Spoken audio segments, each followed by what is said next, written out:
ছেলেটি মরুভূমিতে প্রস্রাব করার সময় একটি হলুদ পাথর দেখতে পায়। সে যখনই পাথরটির উপর থেকে ধুলো সরায় তখনই সে বুঝতে পারে এটি বাস্তবে একটি স্বর্ণের পাথর। এরপর সে তার বন্ধুকে ডাকে আর পরীক্ষা করে নিশ্চিত হয় যে এটি বাস্তবে একটি স্বর্ণের পাথর। এরপর স্বর্ণের পাথরটি বের করার জন্য এরা এর চারপাশে ঘুরতে থাকে, কিন্তু কয়েক ঘন্টা ঘোরার পরও এরা এই পাথরটি বের করতে পারে না, কারণ এটা অনেক বড় স্বর্ণের পাথর ছিল।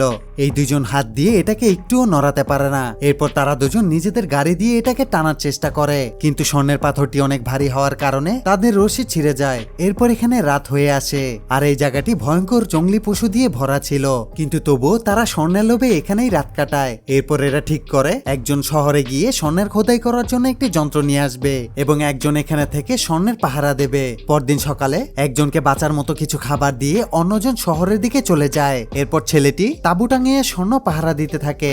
এরপর অনেক দিন হয়ে যায়, কিন্তু অন্যজন শহর থেকে এখনো আসেনি। এদিকে এই ছেলেটির খাবারও শেষ হয়ে যায়।